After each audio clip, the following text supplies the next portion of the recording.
Estamos el día de hoy en nuestra clase número 7 de agrotecnia. Y como es de costumbre, pues hemos esperado 5 minutitos para que se conecten la mayoría. ¿Cómo estamos del audio? ¿Me escuchan? ¿Me miran bien? Sí, doctor, está muy bien. Ya, qué bueno. Muy bien, Doc. Listo. ¿Qué me cuentan de las exposiciones, los que tenían que preparar? Sí, estamos ya preparados. Sí, doctor, todo bien. Sí, doctor, buenas noches. Bueno, ya todos tengan sus archivitos para que compartan abiertos ya. Antes de eso vamos a ir haciendo las respectivas actuaciones de clase y asimismo pues vamos ya registrando de una vez la asistencia. ¿Sí? Entonces, voluntarios para el día de hoy. A ver. ¿Cuántos quieren hablar de los almacigos? A ver, ¿quién me habla de las condiciones que debe reunir un buen almacigo? Sobre los trabajitos que están haciendo incluso. Yo, ingeniero Aníbal Vázquez. A ver, vamos activando las cámaras también los demás, sí, y conforme van participando, activen la cámara igualmente. A ver, Aníbal, vamos Aníbal. A ver, las condiciones, ¿todas? A ver, las que te Bueno, sí. bueno, lo principal es que el sustrato que se vaya a utilizar tiene que estar bien mullido, o sea, bien Ya, suavito para que esto facilita lo que es la germinación y posteriormente el enraizamiento. ajá, Lo segundo era que, que tenía que estar libre de patógenos, ¿no? Entonces quizás sería bueno limpiar las malezas, algunos insectos que estén ahí, poderles controlar antes de la siembra. ya. Bueno, eso por Eh, medio del desmalezado se elimina algunos insectos, ¿no es cierto? De algunos patógenos. ajá, exacto. También otro era que tenía que el terreno estar nivelado, ¿no? Porque con esto ayudamos a lo que era la distribución del agua, que no quede estancado, ni tampoco que en otros lugares falte, sino que sea para todas partes iguales. Ya, bueno, sí. Listo, hasta ahí nomás, Aníbal, gracias. A ver, Y ¿quién ahí, continúa? ¿Quién me dice 3 condiciones más? Yo, doctor. Dígame, Freddy. A ver, activando la camarita, vamos. Doctor, buenas noches. Para irles conociendo un poco más, pues ya. Ya voy a ver qué hago, que mi cámara de la laptop no funciona. A ver, dígame, Freddy, ¿qué condiciones más? Una de las condiciones para un almácigo es para brindar la humedad que se requiere Ujú. para que esa semilla pueda germinar lo más pronto, así ganamos ciclos, se diría, se puede trasplantar lo más rápido. Y mientras estas plantas se germinan en un almácigo, el cultivo donde va a ser reemplazado se puede tener un poco más. Entonces, es una de las ventajas de los almácigos. Eh, las condiciones también que es para brindar luz, en algunos casos, o sea, para brindar luz, digamos, las 24 horas, porque necesita de luz para que pueda la semilla germinar. Y otra vez para que esté libre de patógenos, para brindar la temperatura. ¿Qué más? Ya Eso sería, hablábamos sobre la accesibilidad, ¿sí? Los anchos de callejones o de vías para poder facilitar el manejo de esas plantitas, ¿sí? Eso le sí, faltó a Freddy. ya, doctor. ¿Ya? Y la preparación de la tierra, ¿sí? La preparación de la tierra es importante, porque no todas las tierras son idóneas, ¿no es cierto? Hay unas que son arenosas, limosas, más arcillosas. Entonces podemos ir incorporando alguna materia orgánica, algún compost previo a la siembra, ¿no es cierto? Previo a realizar la introducción de las semillitas. Esto tenemos que considerar. Ya, Freddy, gracias. A ver, en cuanto ya desarrollamos las plantitas, tenemos que hacer los trasplantes, ¿no es cierto? Entonces, ¿qué se requiere, qué cuidados vamos a requerir en los trasplantes? ¿A qué me dice? Yo, Doc, ¿me escucha? ¿Aló? A ver, Elvis, sí. Se necesita mínimo una altura de 20 a 25 centímetros, decíamos, hablábamos ahí. ¿Para qué? Del trasplante le estoy hablando. Aló, Elvis. ¿Qué pasó? Se colgó. Elvis. ¿Puedo participar? A ver, ¿quién? Eliseo. A ver, Eliseo. ¿Qué Hola, pasó, Doc, ¿sí me Elvis? escucha? Elvis. Sí, ¿qué pasó? ¿Aló? Lo siento, es el internet que está mal. Ahora de que se necesitaba que la planta llegue a una altura de 20 a 25 centímetros y suficiente desarrollo radicular. ¿Qué más? También que después del trasplante necesitamos riegos frecuentes para que la planta en sí logre un prendimiento total al momento de trasplantarla.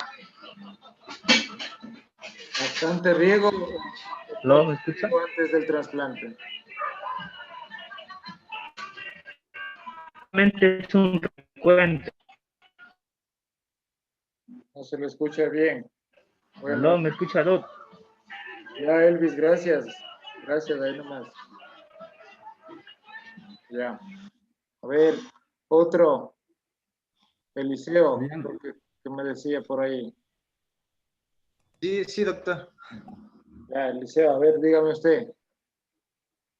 ¿Qué otras consideraciones tomamos en cuenta para el trasplante? El compañero dijo de 20 a 25 centímetros que deben estar las plantas con buen desarrollo radicular, ¿no es cierto? ¿Qué más?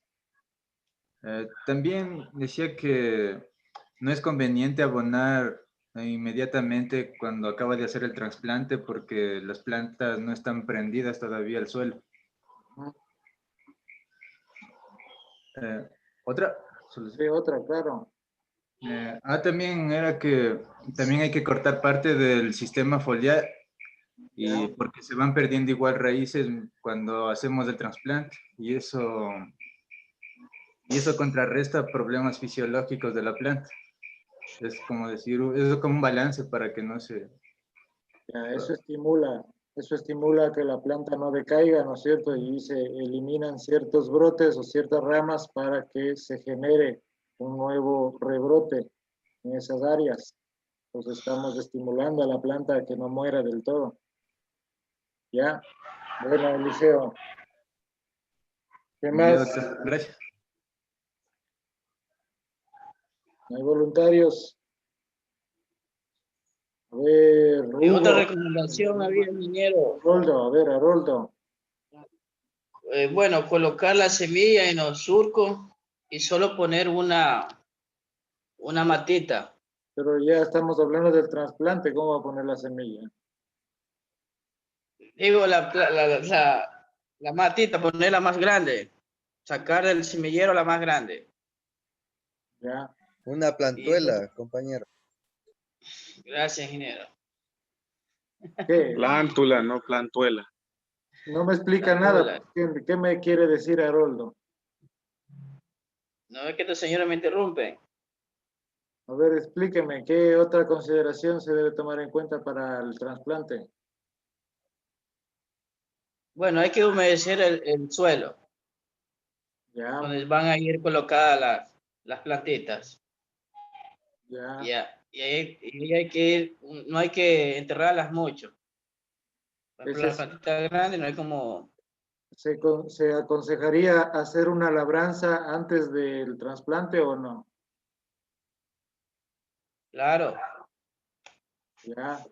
¿Con qué implemento sí, señor. ocuparía usted? Por ejemplo, para hacer un trasplante ahorita que está de moda la boya y la melina, ¿qué tipo de labranza haría usted? Bueno, esas plantas no necesitan mucho de labranza porque son rústicas. Por ejemplo, usted la boya, prepara el terreno y le hace un hueco y la siembra y sale tranquilamente. Por eso, La pero melina ¿cómo lo prepara mismo. el terreno? Lo preparo. Para sembrar boya, o sea que yo voy a la montaña, cojo y boto la boya nomás y pongo ahí y ya está. ¿Cómo hace la No, pues tengo que nivelar, primero el terreno. Pues. ¿Y con qué nivela? Se nivela. Por ejemplo, si se va a balizar, hay que Pero sembrarla por medida. Y ahí se nivela, hablando con mecanización estábamos, ¿no es cierto? Usted, si aplica una labranza, ¿qué tipo de labranza utilizaría? Dígame una.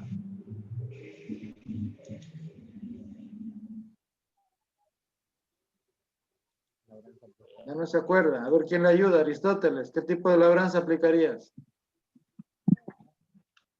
Funda, o sea, ¿Cuál? Una labranza secundaria. Secundaria. Ya, bueno. ¿Por qué? ¿Por qué? Porque con ese tipo de labranza permitimos que la raíz pueda penetrar más fácilmente y pueda tener un mejor adapte. Listo. Muy bien, Aristóteles. Tenemos una buena preparación de la cama de siembra, ¿no es cierto? Para que en el trasplante el sistema radicular pueda profundizar mejor, o sea, pueda facilitar el desarrollo radicular. Entonces es importante también la preparación. Por ahí decía Aristóteles que muchas veces no se necesita para la boya, Haroldo decía que no se necesita para la boya hacer mucha preparación del suelo, pero eso es mentira porque obviamente hay que ablandar un poco el suelo, se puede poner un poco de compost, si es que se va haciendo siembra individual, ¿no? Como está de costumbre por acá, se pone una piola y se va sembrando cada 3, 4 metros una planta. ¿Sí? Pero ahí muchas veces están poniendo algún compost, inclusive conocí un amigo en Quinindé que está poniendo gel higroscópico que ayuda a captar mayor humedad en esas zonas donde son más secas. ¿Sí? Entonces, con eso, en estas temporadas, sobre todo que está más verano, las plantitas mantienen esa humedad, o sea, ese suelo mantiene la humedad y las plantitas pueden agarrar en esta temporada bonita. ¿Sí? Bueno, Aristóteles. Doctor, buenas noches. Ya, Gladys. A ver, Gladys. No, quería hacer una pregunta, doctor. En la investigación, bueno, que nos había mandado la tarea, yo llegué a una parte que decía que en el momento de trasplante no era necesario que el día esté en sombra, ¿no? Sino que dependía también de las variedades, porque si hacemos un semillero es para que en el momento del trasplante pues tolere, ¿no?, temperaturas altas. Entonces, Claro. no sé si es que depende de qué tipo de planta se va a hacer el trasplante.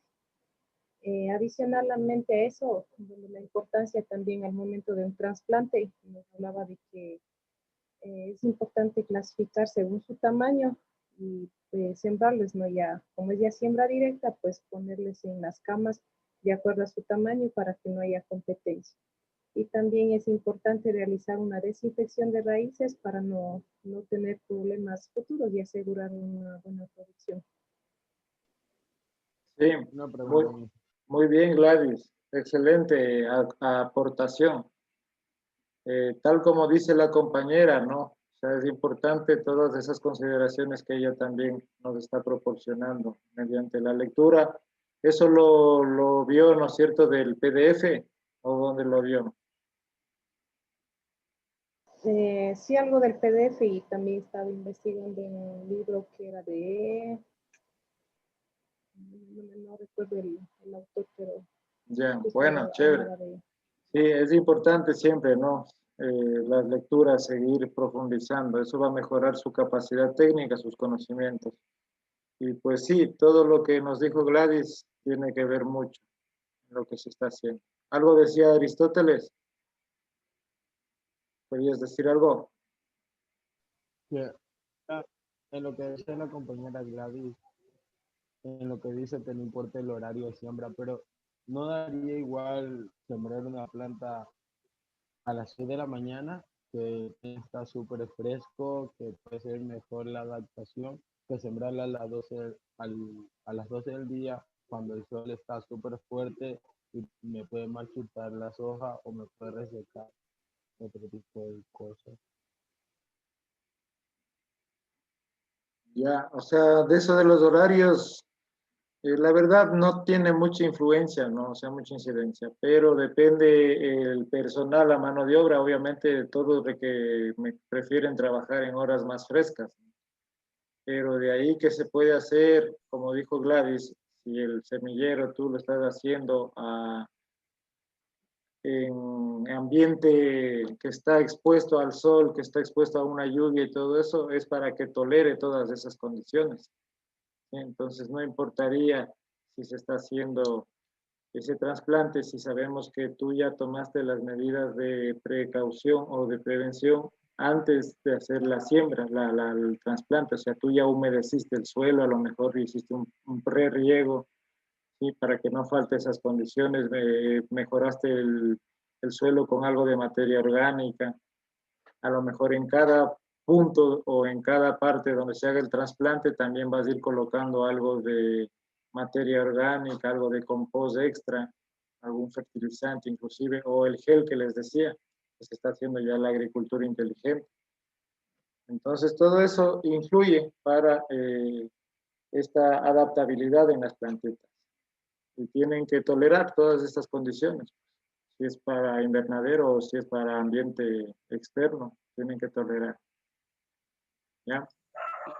Ingeniero, disculpe, yo creo que lo que dijo la compañera es más como para cultivos de invernadero, porque como dijo el compañero Aristóteles, es verdad, no va a comparar sembrar a las 6 de la mañana o bien tarde que sembrar a mediodía o a las 3 de la tarde, que en la parte costa es un sol bien fuerte y eso estresa a la planta, ya sea del semillero de una vez al lugar donde se va a sembrar, la plantita se estresa, uno le siembra el movimiento mismo, le hace que tenga algún tipo de lesión, sea en el tallo, en la hoja, y eso afectaría, pues, o sea, me refiero al hecho de que lo que dijo la compañera, creo que va más enfocado a las plantas, al cultivo que está en invernaderos. ¿Ya? No tanto así, Paco, porque, o sea, obviamente acá en la costa es otra metodología, otro tipo de trabajo. Todos prefieren acá madrugar más y hasta mediodía a lo mejor ya desocuparse por el mismo tema del sol. ¿Sí? Los soles fuertes, acá la incidencia solar es alta, entonces todos prefieren ya terminar actividades entre esas horas. Mientras que hablemos en el tema de la sierra, posiblemente en la sierra se retoma actividades luego de mediodía, luego de almuerzo y se sigue trabajando igualmente. Pero ese es otro tipo de metodología allá en la sierra. Entonces por ahí iría el tema, o sea que sí se puede hacer una siembra o un trasplante durante toda la jornada laboral, tanto en la mañana como en la tarde, no habría problema, lo mejor. Más aún si es una hacienda, por ejemplo, te podría decir en la hacienda de acá, de las de piña, las que tienen piñas acá en Vallehermoso. Hay gente que está sembrando hasta tarde igualmente ahí con los tractores, están trabajando. Entonces, claro, o sea, como dijo la compañera, es dependiendo las especies. O sea, no vas Claro, a... pues vamos a sembrar maracuyá, se va a soltar por el sol. Claro, no se va a generalizar el mismo trabajo, el mismo cronograma de actividades para todas las especies. Siempre hay que considerar cuál especie es la que estamos... Esté considerada en esa hora. ¿Sí? Entonces, muy bien, todos estos aportes, estos debates hacen, ¿no es cierto?, reflexionar un poco más en las zonas en las cuales estamos trabajando. ¿Sí? Y esas consideraciones son las que ustedes les hace hacer más criterio técnico en el día a día. Bueno, entonces Gladys, tenemos ya su nota, Aristóteles igual, y Haroldo igual también ya tiene nota. ¿Quién falta? Paco. Bien. A ver, Paco, a ver, dame una ventaja de los almacigos. ¿Qué ventaja nos da un almacigo? Nos proporciona hacer los almacigos. Los almacigos, una ventaja sería el hecho de que usted puede, ¿cómo se dice? Controlar el proceso de germinación de la semilla, ya que lo estaría cuidando, ya que eso es, la germinación es en un recipiente o en un lugar cerrado donde usted puede monitorear sea temperatura y puede darle agua. ¿Ya? Y así puede ver O sea, tú vas a estar la- más pendiente siempre en un almacigo, ¿no es cierto? Vas a tener mejor exactamente. vigilancia, Sí. mayor observación, vas a Sí, poder actuar en mejor forma. ¿Sí? Una de Claro, las ventajas es incorporar el riego a todas las plantas de igual manera. ¿Ya le pongo nota o está queriendo aportar por aportar nomás, Miguel? No, es que lo que pasa es que yo como a veces no me conecto a las clases, entonces ya más o menos por el deber, que también no pude entregar, Doug, o sea, la plataforma no se abre, o sea, yo entregué un poquito, 2 minutos después, pero ya no pude subir. Entonces, sí, más o menos las ventajas que tiene el almácigo es el tema del riego. Podemos ver las plantas que no están desarrollando de igual manera o podemos incorporar en estas plantas sustratos que nos ayudan al crecimiento. ¿Ya? O sea, aquí en estos almacigos las plantas podrían desarrollarse más rápido o más lento. las semillas pueden germinar más rápido. Ya Paco ya le puse nota, ya, gracias a usted. De Verá, pronto otro doctor, puntito más. en estos almácigos, como les tenemos en espacios que no son muy grandes, nosotros cuando realizamos un buen riego y una buena fertilización, ya sea con compostaje o abono orgánico o a su vez también químico, entonces tenemos un mejor desarrollo, porque no es lo mismo regar 1 hectárea que regar donde tenemos las plantas, el almácigo. Entonces, ¿gasta más agua o ahorra más agua en el riego? Miguel. Gastamos más agua en riego. Se ahorra más. Se desperdicia full y se aprovecha poco la Ya planta. se desconectó el ingeniero Miguel, solo minutos lo tenemos. Se nos va. Yo le No tiene tiempo, digo el trabajo lo tiene. No, es un poco la señal que acá es mala, ingeniero, y a veces así, chuta, se me va el internet y ahí sí se complica todo. Para dar los deberes a tiempo. Usted es el que 1 de la mañana es el que está mandando las tareas ahí atrasado. No, a las 12:05 nomás, ingeniero, o sea, pero al WhatsApp, porque allá ya no hay cómo subir. Ya sabe, hasta las 7 de la noche tienen la nota completa. De las 7 de la noche en adelante ya tienen ya menos 0.10, menos 0.20 conforme van pasando las... Ingeniero, otra ventaja que se último rato. puede... Ya. Yo le digo, a ver, ¿quién va? Cristian creo que estaba... No, yo le iba a decir otra ventaja que podemos controlar también las posibles plagas y enfermedades. A ver. Primero Cristian, después Rafael. Ya. Bueno, Inge, una ventaja es que hay mejor porcentaje de germinación, por lo que, ¿qué pasa cuando sembramos la semilla directo al suelo? Ya sea de cualquier cultivo, va a haber ataques de grillos, de saltamontes, de hormigas, y en cambio en un semillero vamos a tener un mejor, un mejor control. ¿Ya? Y tenemos ahí más semilla que aplicar o menos semilla que aplicar. ¿En dónde? En un almacén. O sea, menos semilla. Menos semilla, ¿no es cierto? Hay menor gasto de semilla. Claro, menor gasto. Porque tenemos obviamente menor unidad de superficie igualmente, o sea, menor terreno. Sí. Entonces vamos a controlar e inclusive vamos a saber cuántas semillas ponemos y cuántas esperamos que germinen. Que germinen. Así que es el trabajo. Acuérdense que si ustedes hacen un previo control de unas 20, 30 semillas y aplican la fórmula del valor cultural, ustedes podrían estar corrigiendo esa desventaja o esa pérdida de lo que no se germinaría. Acuérdense que un buen porcentaje está entre el 80 y 90% de valor cultural. Entonces, si no se tiene esos porcentajes, ustedes pueden agregar un 10% más, un 20% más de semillas para compensar. ¿Sí? Ya, gracias, Cristian. Sí. Bueno, vamos con Rafael. Bueno, yo también le iba a decir que, por ejemplo, al estar mejor cuidada, es más probable que cada semilla se desarrolle, pues. Porque por el espacio que son más pequeñas tenemos mejor visibilidad también para poder controlar plagas y enfermedades. Ya. Cuando hablábamos, Rafael, de las resiembras, ¿te acuerdas de las resiembras? ¿En qué días más o menos era aconsejable hacer las resiembras? Ya teniendo un almácigo, ¿no es cierto? Podríamos hacer ese trasplante si tenemos ya un cultivo grande para la siembra.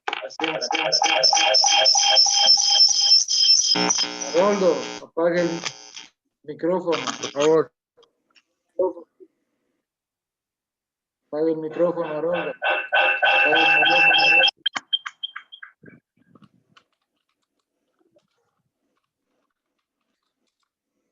Ya, a ver, Rafael, ¿me escuchaste lo que te dije? ¿Cómo era, Inge? Digo que ¿en qué días tú harías una resiembra, un trasplante, teniendo ya las plantitas, ¿no es cierto?, en un almácigo?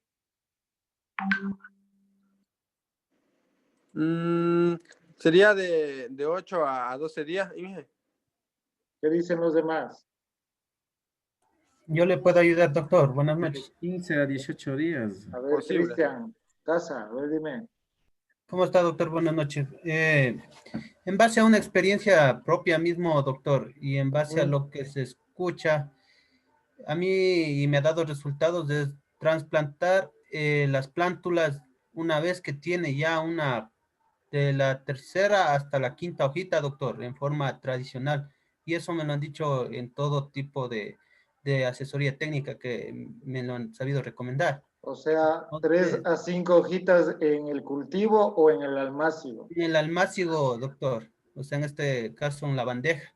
Ya. Entonces, yo he visto y evaluado de que llegan a un promedio de 10 a 12 centímetros.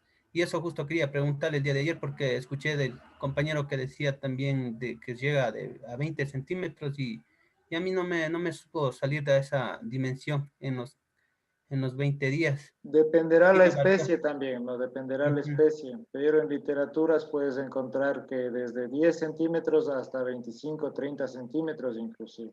Depende Sí, del espécimen. de 20 días a mí me salió de 16 centímetros y ya para la quinta hojita. Para un trasplante. Hay inclusive en viveros, hay especializados que no hacen el trasplante, sino que cambian de área nada más, para que igual siga desarrollando un poco más y el trasplante se lo haga ya un poco más dura incluso la planta, cuando ya tenga mayor vigor. ¿Sí? Sí, doctor. Es importante también considerar la especie. Ya, Cristian. Gracias por tu aporte. ¿Quién falta? Bien. Fabián. Sí, sí, Doc, buenas noches. A ver, Fabián, usted indíqueme los métodos de trasplante. Los métodos existen el de Solo nómbreme nomás. siembra directa, perdón, a raíz desnuda y lo que es con el machaco. Chaco. O sea, con el pan de tierra, el ahollado. Eso, haciendo el hollado previo. Ya, listo. Ahollado previo y el otro es a raíz desnuda. Ya, gracias, Fabián. Ya, a ver, ¿quién me habla del primer método? A ver, ¿dónde está? ¿Quién falta? Hugo. Está ahí Hugo. Byron. Byron ni participa. Ayer ni siquiera participó, creo, ayer Byron. ¿O sí participó? Bueno, Hugo está sin nota, Byron sin nota, como no responden. ¿Quién más? Falta. Cristian Quispe.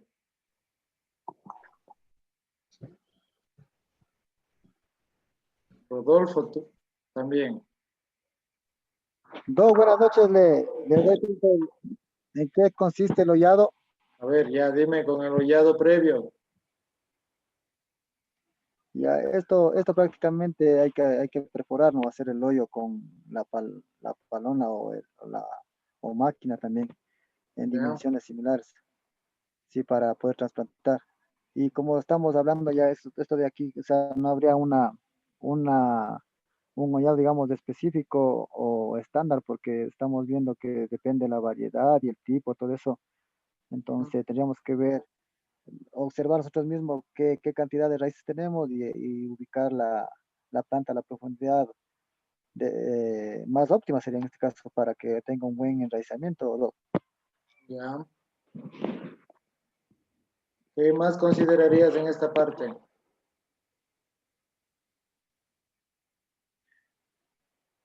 ¿Qué más?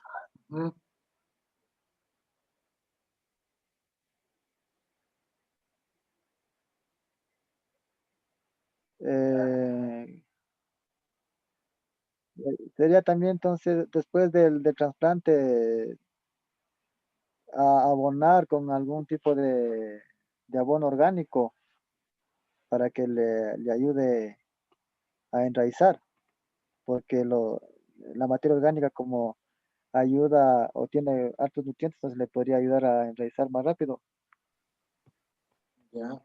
¿Apisonamos o no apisonamos la plantita luego de que hacemos el trasplante? Y claro, no tan apretado porque sí hay que apisonar, Doc. Ya. Eso hacemos para que se acomode, ¿no es cierto?, en el suelo, las raíces. ¿Sí?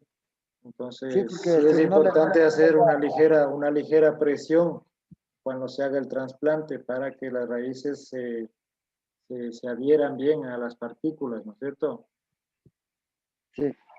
Por eso tiene su tiempito también esta actividad. Ya. Listo. Profe, una cosita ahí. Eso de presionar la planta depende mucho de la variedad. Porque, por ejemplo, en el café hemos tenido problemas cuando se aplasta demasiado la planta. Se ahoga. Entonces, lo mejor es, para el trasplante lo que hemos hecho es hacer un hueco de 50 centímetros con una holladora mecánica. Después se procedió a poner un poco de micorrizas y hojarasca en el fondo del hueco. Y otra vez se tapó. Y lo que se hizo es introducir la mano y hacer una especie de huequito y poner la planta. Estas plantas vinieron en tubete, entonces eran delgadas las raíces.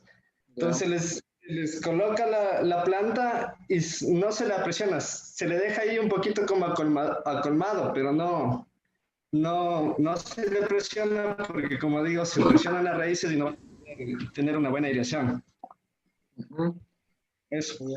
Muy bien, José. Y Rodolfo también.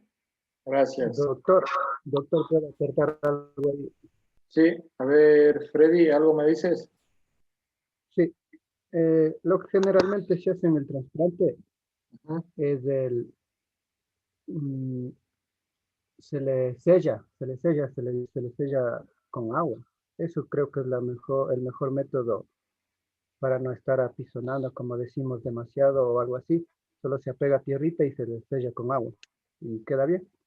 Ah, ya. Es una práctica que hacen por allá también así. Sí. Bueno, sí Doctor, sirve también. justamente, doctor, lo que justo dice Neptalí, más se hace en la rosa. Entonces ahí, como él dice, se hace el sellado es con el agua y parte de eso también sí funciona, presionar ¿no? el plug de la planta para que con ello se logre a máximo a los 15 días ya las raíces hayan explorado. Se puede decir un buen porcentaje de raíces. Más que todo en la rosa sí se hace ese proceso. Exactamente.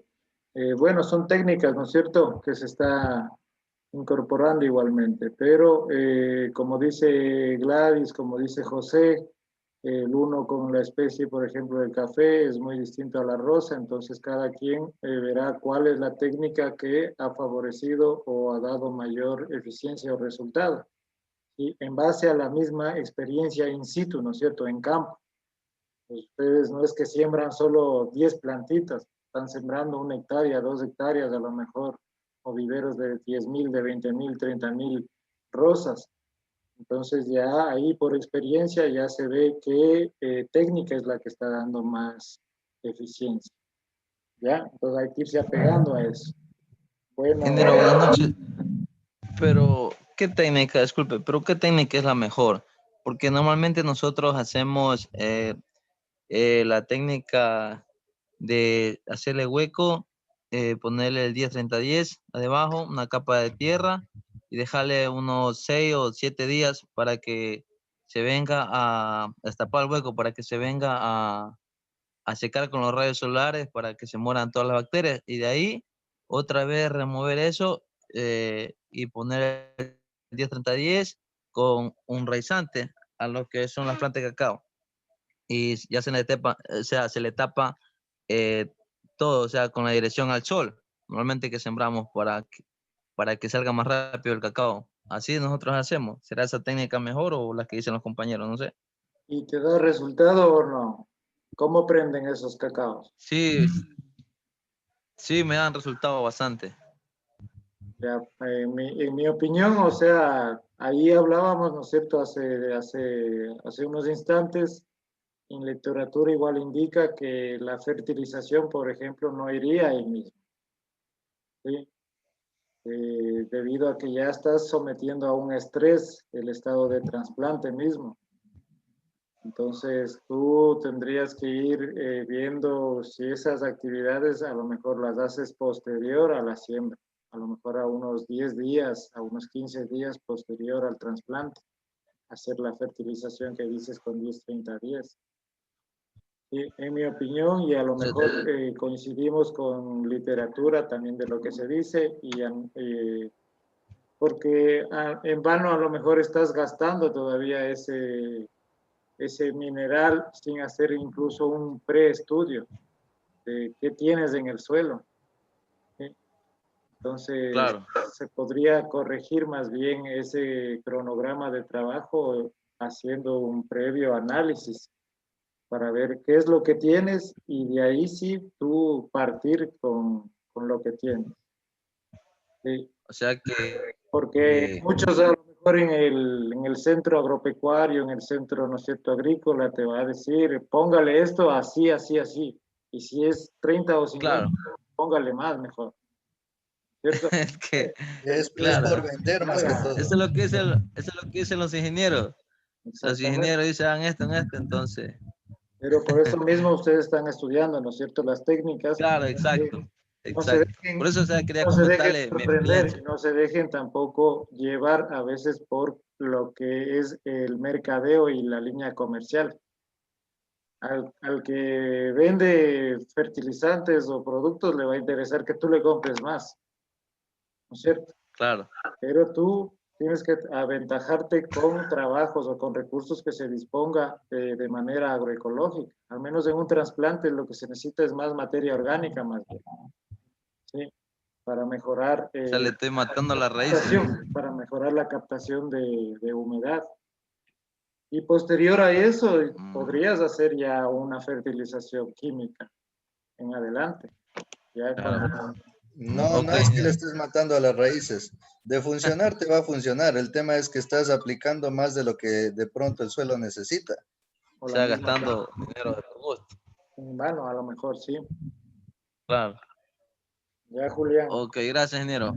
Pero bueno, tu experiencia también influye en lo que... Te voy a poner actuación en clase igual. ¿Sí? Gracias, Ingrid. A ver, Angélica, ¿quién más falta? Rodolfo, a ver, dígame. Una acotación, lo que comentó el compañero, con lo previo al estudiado, ¿no? Y a lo que la mayoría está mencionando, es que para esto tocaría tomar en cuenta también el análisis de suelo, pues, Doc. Claro. Y si la recomendación, como dice, es la parte comercial, ya. En la parte técnica, nosotros tenemos que fijarnos ya el análisis de suelo, y ahí ya le viene recomendando las cantidades necesarias, lo que le hace falta al suelo para que se desarrolle de la mejor manera la planta, mi Doc. Exacto. No, yo no creo que comparto digamos, la práctica ancestral, digamos, de sembrar así. Bueno, no, digamos, ancestralmente esa técnica lo hacen allá los compañeros, pero ya técnicamente, digamos, tendríamos que ajustarnos al requerimiento necesario que tendría en este caso el suelo, o sea, previo al análisis de suelo, mi Doc. Exactamente. Y escuchen a Rodolfo, ¿no? Que él creo que tiene igual un trabajo en la parte de esta comercial, ¿no? Creo que es así, Rodolfo.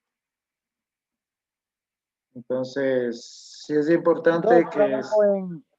Dime. Sí, dime, Rodolfo. Trabajo en el área florícola. En el área florícola trabajo, pero como le comento, ya le vuelvo a reiterar, ¿no? Con lo que estamos aprendiendo y lo estudiado, ya es la parte comercial, eso ya más de las recomendaciones que le están ahí sugiriendo. Porque usted va en el almacén, usted solo dice, necesito esto, él por venderlo, dice, yo le da, digamos, sí le da, no digamos lo que es lo para inicio, desarrollo y todo eso, pero sin ningún previo conocimiento de lo que estoy comentando, mi Doc. Sin saber lo que se tiene, no se puede ir y poner nomás. Exactamente, uno por vender te va a poner maravillas de cosas en la lista, pero si solo se va y se pone por poner, no sabemos si estaremos dando un buen balance, un buen efecto, ¿no es cierto? Entonces ya tenemos que técnicamente. En algunos casos llegaría a desbalancear, pues, mi Doc, ahí, aumentando, disminuyendo o bloqueando algunos nutrientes. Exactamente, compitiendo y haciendo antagonismo de minerales. Listo, a ver, Angélica. Hábleme del trasplante a raíz desnuda usted. Hoy hablamos de ese. No.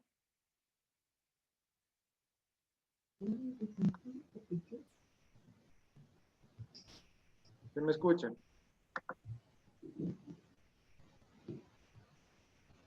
A ver, Angélica. Y que se aliste Byron, Hugo, los que no han dado todavía. Ya tienen 2 minutos. ¿Quién falta también? Diga, ingeniero. ¿Qué fue? ¿Sabe o no sabe, Angélica? Dígame, ingeniero. Hábleme, pues, del trasplante a raíz desnuda.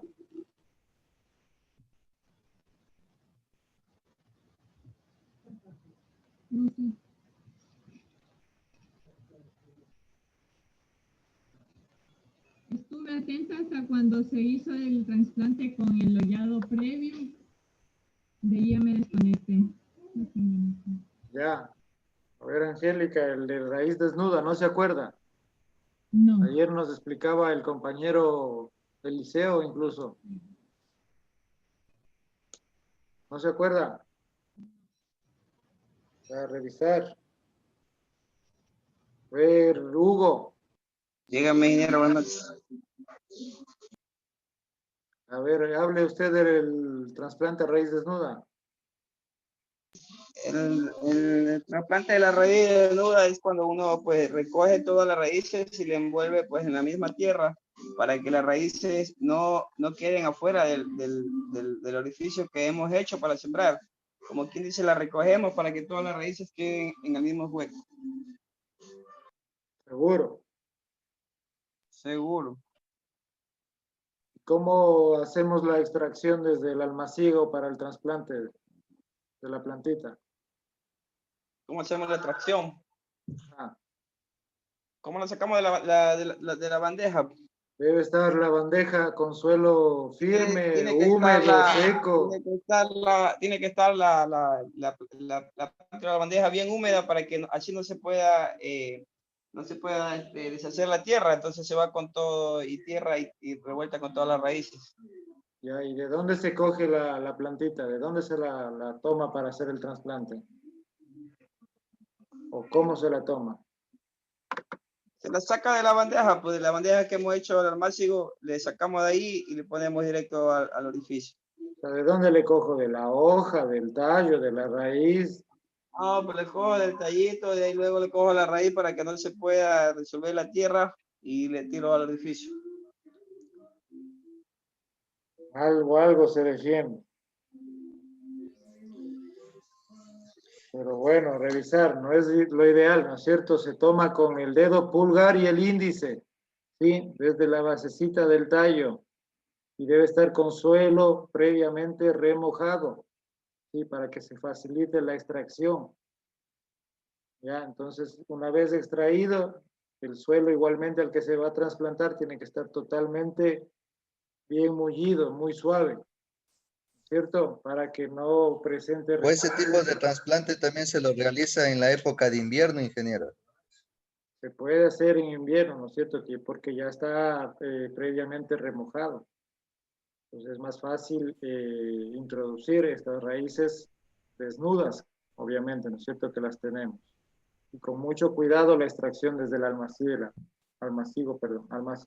Disculpe, doctor, ¿por qué se denomina a raíz desnuda? Porque está descubierto, usted saca la raicita, sí, desde la camita donde está haciendo el almácigo, y esas raíces van a estar obviamente expuestas, usted las va a poder mirar totalmente, y eso va a trasplantar a usted a otro sitio. Y las con hollado previo son las que ya vienen en esas cubetitas. Incluso usted puede hacer ese trasplante de a raíz desnuda a las bolsitas, ¿no es cierto? Esas bolsitas para viveros, para que vayan acomodando en cierta forma, en ciertas áreas ya cada especie. Así se va haciendo muchas veces. ¿Ya? En el aliso hacen ese tipo de germinación. Primero le germinan con algodón y luego, ya que están germinadas, se pasa a los bolsitos. Claro que sí. Entonces eso es importante, este trasplante también, ¿no es cierto? Ya, ¿quién falta? Byron, Jonathan. ¿Quién más se me queda sin nota? Eric. Ya pues, Eric.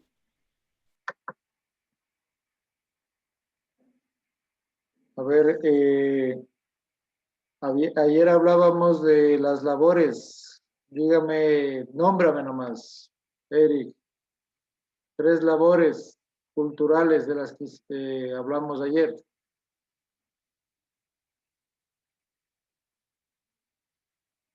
¿Sigues con el audio mal? Escríbeme. Ya tienes que aprender el lenguaje de señas ya contigo ya.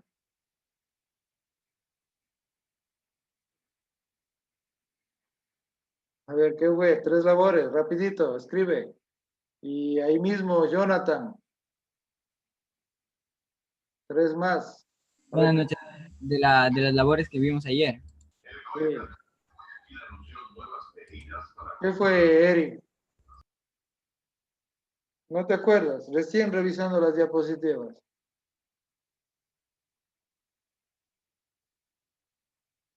No se acordarán. Ni Jonathan, ninguno. El que escribe primerito se lleva el medio punto. De las labores estábamos hablando sobre el cuidado que hay que tener en la planta, sobre su lado fisiológico, o sea, me refiero, por ejemplo, al entresaque, el desige, todos estos, todas estas labores que nosotros haríamos. ¿Entre saque y desige es lo mismo o no? ¿Es lo mismo? No. ¿Ah? No, son diferentes. El ¿Seguro? aporte también, sí. Ah, no, sí, son las mismas. Sí, son las mismas. Hablo serio, Jonathan. Ya. De ahí también tenemos el aporte, el control de malezas. Listo. A ver, Eric, a ver, dice aporque, desaporque, despunte, labor de selección. Ya. Con las justas avanzaste a encontrar. ¿Quién falta? Byron. Queda sin nota, Byron. Compañero Byron dice que no le vale el internet. Pero está conectado, aquí está, Byron Suárez dice. A ver, los demás ya todos están, ¿verdad? Cristian Quispe, doctor, por favor. No, doctor, Víctor Cedillo también falta. Cristian Quispe, ¿tú ya no me diste? No, es que se me va el internet y no le puedo responder. Ya, a ver, Cristian, ¿cómo le conocíamos también a la labor de selección? Eh,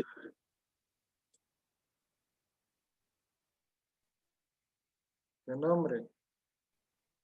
la labor de selección podría ser lo que era el entresaque. No. Pero, ¿cómo se le conoce a la labor también de selección?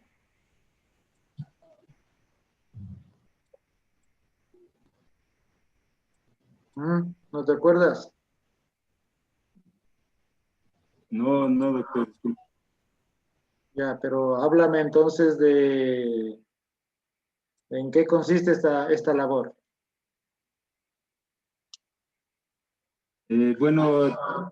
Básicamente lo que nos explicaba se refiere a lo que es seleccionar lo que son las plántulas, las más fuertes y desaparecer las que están con, digamos, con enfermedades, deficiencias y eliminar ese tipo de plantas. ¿Por qué? Porque acarrearían problemas para el cultivo, porque si tenemos una planta enferma, esta podría contaminar a las demás. Se propaga, ¿no es cierto? Se puede propagar la enfermedad, puede ser virus o insectos o plagas que pueden estar conteniendo estas y mejor se las elimina. Y esta labor de selección también se conoce como roushing. ¿Sí? Labor de roushing o selección, decíamos ayer. Bueno, Cristian. Ya. Byron. Nada. No se conecta, Byron. Bueno, entonces vámonos preparando, compañero, el de la primera exposición. Doctor, Faltaba Cedillo. Doctor, yo falto, Cedillo.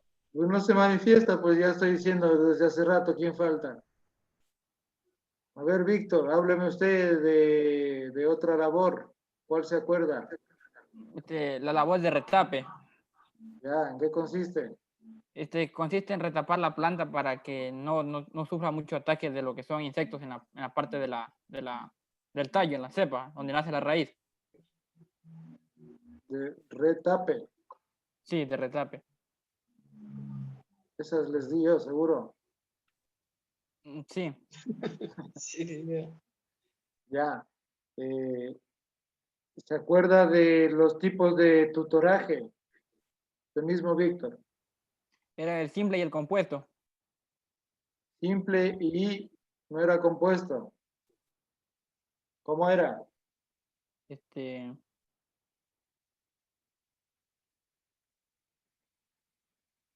¿Cómo era? Ayúdenle. El caballete, Un caballete. Sí.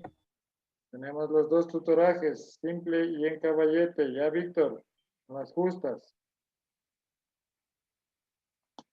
Byron se queda sin nota. No escribe, no dice nada. Doctor, ¿puedo recuperar de la lección del viernes? Fabián. Fabián, a ver, no tenían la lección del viernes. Ujú. Esa fue la clase 5, creo, ¿verdad? Sí. Ya, ¿verdad? No tiene nota. A ver, Fabián, usted hábleme de los tipos de barbecho. Bueno, ¿los tipos de barbecho o qué es el barbecho? A ver, hábleme qué es el barbecho y dígame cuántos hay. Bueno, el barbecho es dejarle descansar al suelo con la finalidad de que igual podamos recuperar la contextura del suelo. Y existen igual barbechos que son permanentes y barbechos que lo dejamos de pronto un solo cultivo para más luego volverle a sembrar de nuevo. Entonces ahí se permite igual el control de malezas en el uno. En el otro igual es un barbecho que queda permanente. Ya, pero ¿cómo se conocían esos tipos de barbecho técnicamente? Solo nómbreme nomás. El barbecho permanente, el 1. Abierto. ¿Perdón? Abierto. Abierto, perdón, sí, sí, abierto. Barbecho abierto y barbecho cerrado. Cerrado. Ujú. Cierto. Sí, los dos. Ya. Sí, pero... Bueno, Fabián. Listo, estamos completos. Sí, y me toca a mí la exposición. Ya, listo. Ya, de una vez, vamos ahí, compartiendo. Ya, Los demás, atención, cualquier cosa, al final hacemos preguntas al compañero que termine la exposición. 5 a 10 minutitos de exposición, vamos a poner atención. Rapidito. Ya le comparto.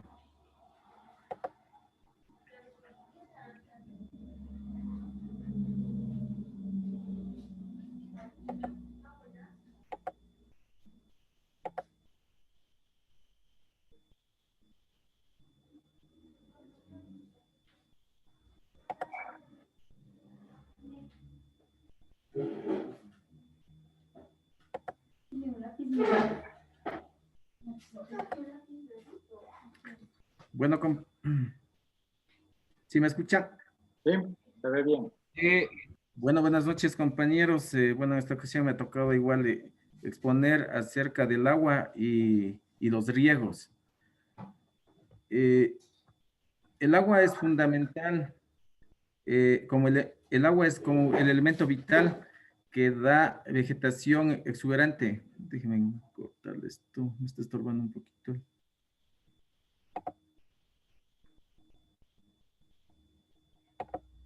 Sí, ahí sí. El agua y los riegos, fundamentos. El agua es el elemento vital que da vegetación lozada y exuberante. En la costa peruana se presentan en zonas áridas y valles con ríos regulares y en otros casos con aguas esporádicas. Las especies cultivadas prosperan en los hábitats en que presentan la cantidad de agua adecuada y adaptándose con sus características estructurales y fisiológicas al ambiente, donde el agua es determinante de vida. Pero en Perú estaremos, pues. Estamos en Ecuador. ¿Por qué no ha cambiado? Pero si me ha copiado igualita la foto ahí, pero la captura. Por lo menos. Ni la letra me ha cambiado, pero. El agua y los riegos. El agua es constituyente de los organismos vivos y forma parte del 70 al 90% de su peso. Para su normal funcionamiento, los tejidos vegetales y las células necesitan... esto no está bien. ¿Qué pasó? Se fue de más.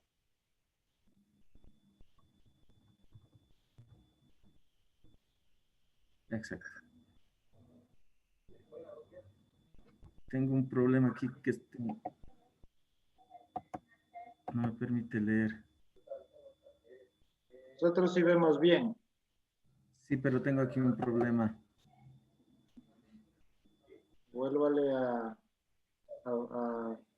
dejar de estar en modo pantalla completa y vuélvale a activar otra vez.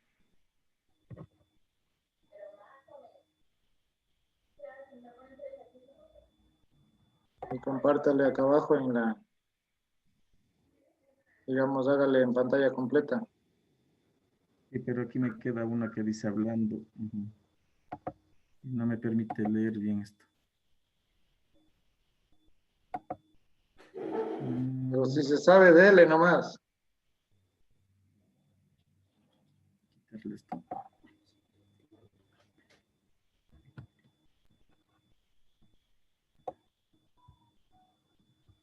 El agua es constituyente de los organismos vivos y forma parte del 70-90% de su peso para su normal funcionamiento.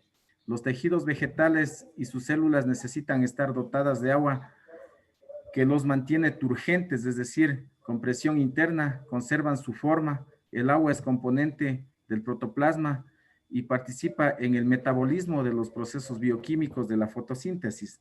Entonces, es uno de los componentes principales para la vida de la planta, ¿no? Esto también cumple la función de que las sales minerales sean transportadas por el agua. Así que por eso es que es de mucha importancia, tiene el 70 y el 90% de composición.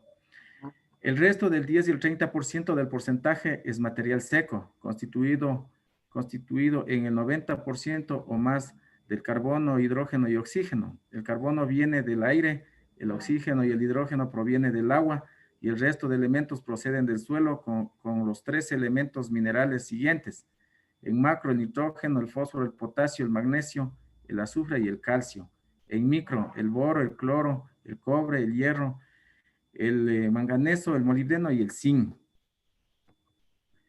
La escasez de agua reduce el crecimiento y modifica los procesos fisiológicos y bioquímicos de las plantas, y su trascendencia es reconocida por ser componente del sistema productivo. La planta, más el agua, más la luz, más el suelo y más las labores agrícolas y más el medio ambiente. El agua. Dentro de ciertos límites, el agua puede ser suministrada a la planta según sus necesidades, mediante el riego. Sin embargo, hay países como Brasil, Colombia, y gran parte de los cultivos son manejados con lluvias, además de riego. En condiciones de la costa peruana, por falta de precipitaciones, se usa el abastecimiento artificial de la humedad mediante los riegos para el crecimiento y el desarrollo de las plantas. Pues aquí vemos... De todo Sudamérica me habla, pero menos de Ecuador. Ya, siga. Ya.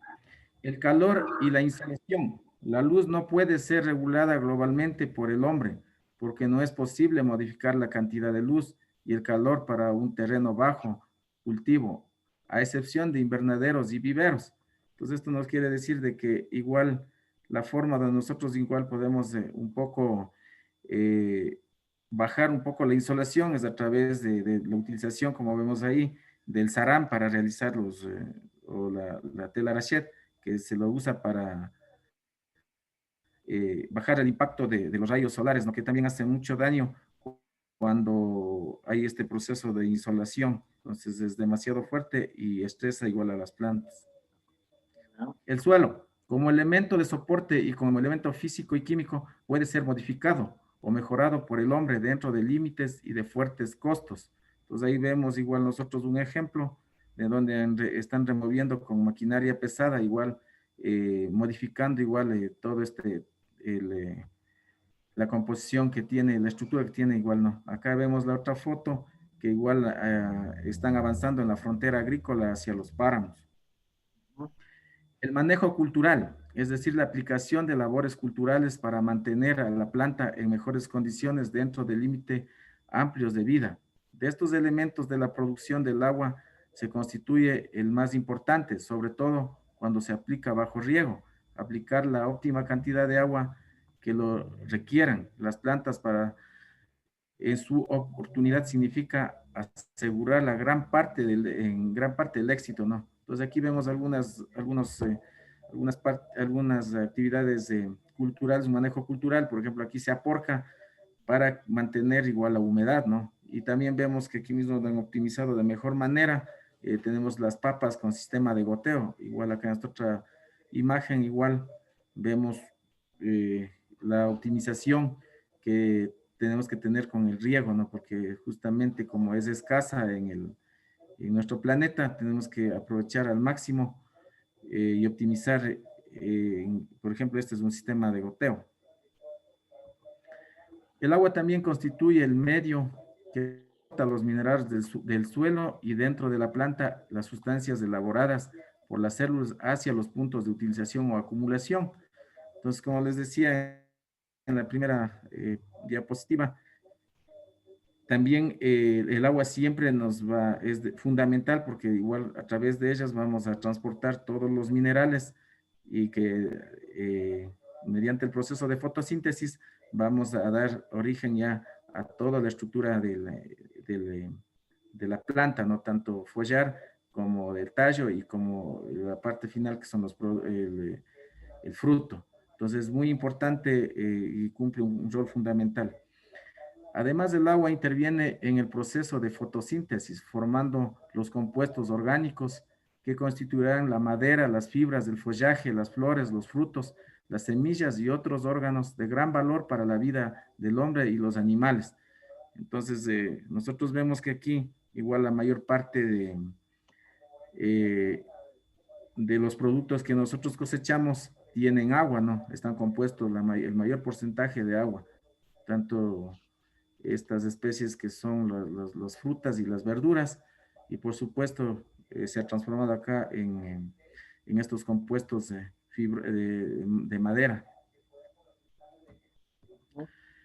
El agua y sus relaciones con el suelo, la planta y el medio ambiente. El agua dentro del suelo puede presentarse de tres formas: el agua higroscópica, el agua capilar y el agua gravitacional o de drenaje. Entonces son estas tres formas que nosotros encontramos el agua, la cual el agua higroscópica es aquella que mediante el fenómeno de absorción y con dos fuerzas de más de 15 atmósferas se encuentra formada una delgada película alrededor de las partículas del suelo.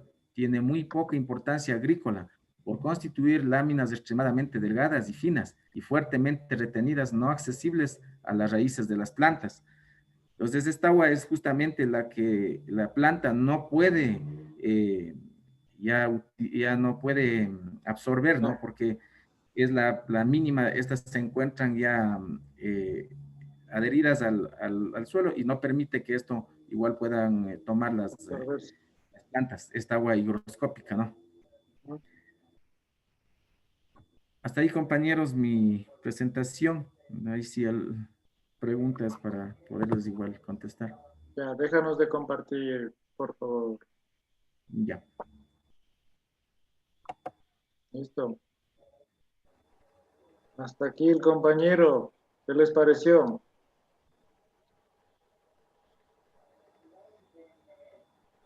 ¿Alguna duda que tengan ahí? ¿O seguimos avanzando y al final hacemos una ronda de preguntas total de todas las exposiciones? Una cosita, el compañero tenía escrito mal el símbolo del manganeso. Es MN y él tenía MA. Ah, ya. Bueno, Paco, gracias. Listo. A ver, siguiente. ¿Quién le corresponde? Freddy Andrade. A ver, Freddy, vamos. Ya, ahorita.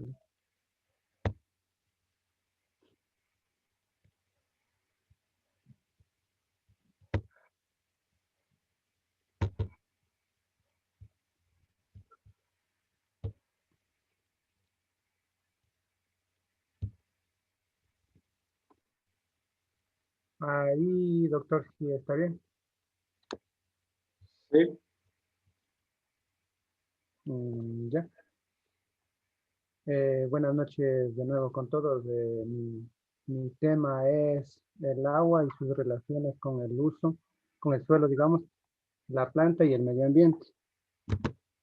El agua dentro del suelo se puede presentar en tres formas: agua hidroscópica, agua capilar y agua gravitacional o de drenaje.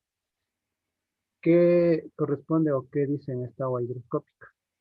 El agua hidroscópica dice que, o sea, sobre todo dice que esta no tiene muy, o sea, tiene muy poca importancia en lo que es la agricultura, porque no es accesible para las raíces, porque estas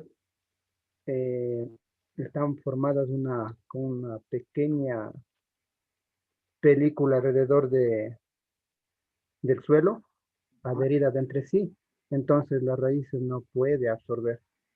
Entonces eso es lo que dice con respecto a agua hidroscópica. El agua capilar, esa en cambio, esa sí está disponible para las plantas.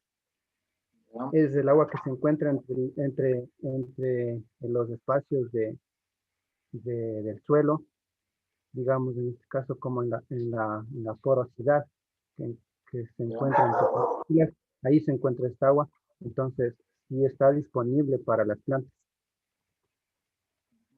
¿Qué más? El agua gravitacional o de drenaje. En cambio, esta es la que se mueve por acción de la gravedad y se va al fondo o a los subsuelos.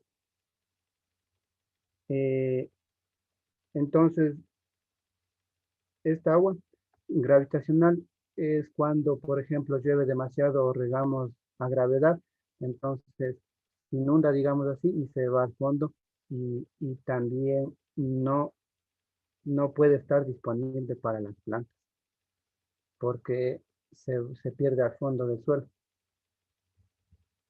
Eso es con relación a agua gravitacional. Seguido, capacidad de campo. Dice que es el contenido de agua capilar, como les decía, el agua capilar, que sí está disponible para las plantas. Después que un suelo ha sido sometido a un riego fuerte o a la exposición de una lluvia intensa y se ha logrado drenar el exceso de agua y ya tenemos humedad en la superficie. Entonces esto es lo que se llama capacidad de campo. ¿Qué más se puede decir de capacidad de campo? Sí, esta agua es la que siempre está disponible para las raíces. Es fácilmente absorbida por las raíces. ¿Qué más? Coeficiente de marchitez. En cambio, esta dice que es el contenido de humedad del suelo que no es disponible para la planta, por tratarse de agua adherida a las partículas del suelo con fuerza mayor a 15 atmósferas. Esto, en cambio, sería referencia a agua hidroscópica, como les dije al principio, que no está disponible porque está adherida en las partículas del suelo por las fuerzas de adhesión. Las fuerzas de adhesión dice que está adherida en el suelo, en cambio la fuerza de cohesión, en cambio está adherida entre sí. Por ejemplo, están adheridas, digamos, la fuerza de cohesión, están adheridas entre moléculas de agua. En cambio, la fuerza de adhesión, sí, de cohesión están adheridas entre moléculas de agua y de cohesión, en cambio, están adheridas a las partículas de suelo o de tierra, entonces no están disponibles para las plantas. Entonces a eso se le llama coeficiente de marchitez. En cambio, el agua disponible dice que es el porcentaje de agua retenida por el suelo entre la capacidad de campo y el coeficiente de marchitez, en que si lo toman las plantas, del 50 al 75% de agua disponible se denomina humedad fácilmente disponible. ¿Qué más decía aquí? Esto decía que, por ejemplo, en la zona de raíz tenemos, sí, en la zona de raíz decía que tenemos un cierto rango que va desde 40, 30, 20 y 10. Entonces, si no me equivoco, entonces decía que el 75% del agua, las raíces lo toman o lo cogen, digamos, de la parte superficial, más o menos sería del 40, y el 30% de la zona, de la zona de raíz. Entonces, por eso es que cuando tenemos agua gravitacional, las plantas no consumen, o sea, no está disponible. Entonces, eso le entendí, ingeniero, no sé si estoy bien, entonces eso le entendí en la diapositiva. El 75% de la consume de la parte superficial. Eso es todo, doctor, eso es lo que le entendí en base a la exposición que me tocaba. Encienda su micrófono, doctor.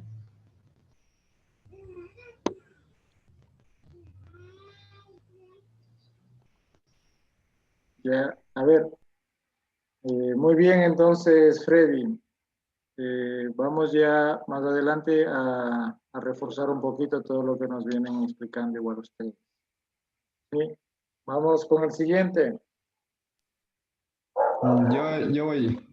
A ver, José, y después creo que era... ¿Cuál es el siguiente? Doctor. Cristian. Bien.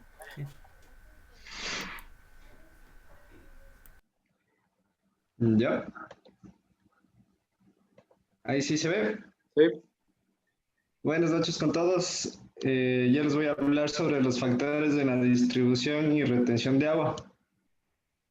Entre ellos está la materia orgánica, ya que en los altos contenidos de materia orgánica presenta mayor cantidad y tiempo de retención de agua. Retiene la humedad en el suelo y se ha calculado que permite ahorrar entre un 20 y un 60% de agua de riego utilizada en ecosistemas agrícolas. Otra es la textura del suelo. Determina la velocidad en la que el agua se drena a través del suelo saturado. El agua se mueve más libremente a través de suelos arenosos que a través de suelos arcillosos. Por lo tanto, los arcillosos tienen mayor capacidad de retención de agua.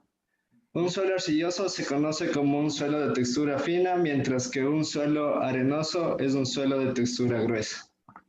Muy bien. La estructura. La velocidad de drenaje depende de la estructura del suelo. En suelos arenosos existen mayores pérdidas de agua por drenaje que suelos arcillosos. Los suelos arenosos son muy permeables, pues en ellos predominan los macroporos. Su capacidad de retención de agua o capacidad de campo es baja. Y también el agua disponible por las plantas o agua útil, pues presentan una baja microporosidad. Deben ser regados frecuentemente. Los suelos arcillosos son muy impermeables, pues en ellos predominan los microporos. Son los suelos que retienen mayor cantidad de agua, pues presentan una gran cantidad de agua disponible o agua útil.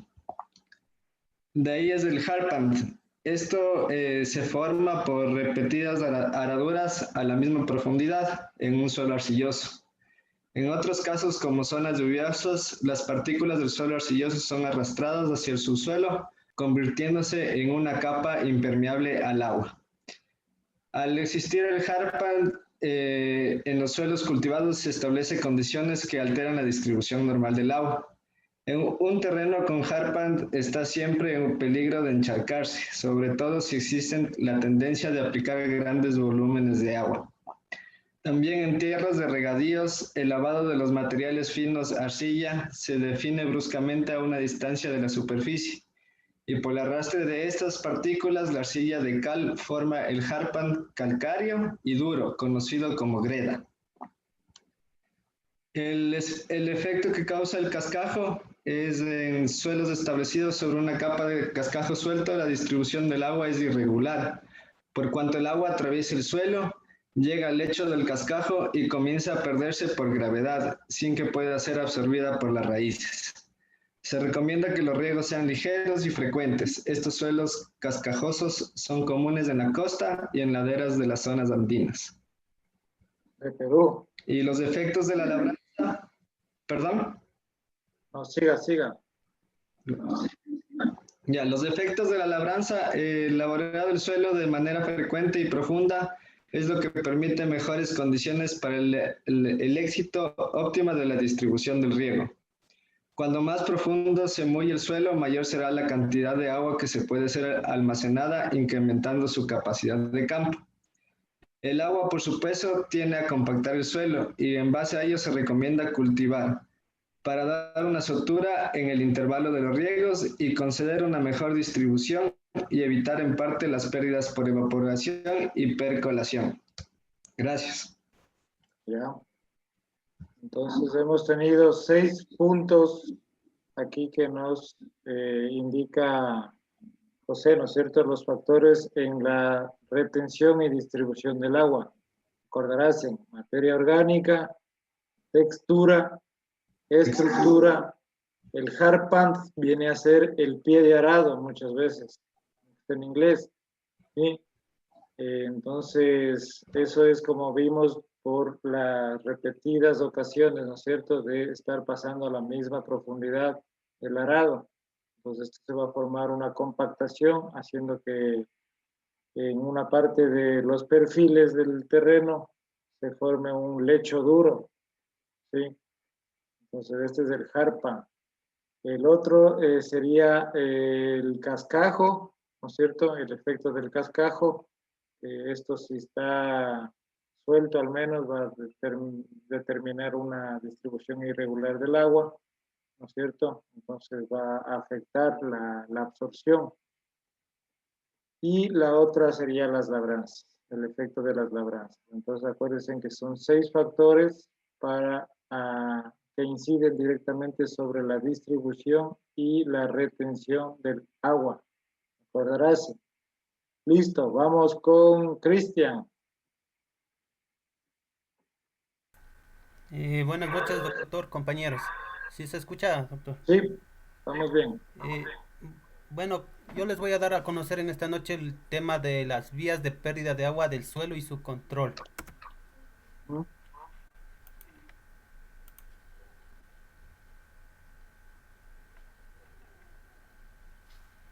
Ya, dentro de las vías de agua del suelo y su control, encontramos las siguientes y las cuales yo les voy a dar a conocer, como son el escurrimiento superficial, la percolación o drenaje, la evaporación y la transpiración.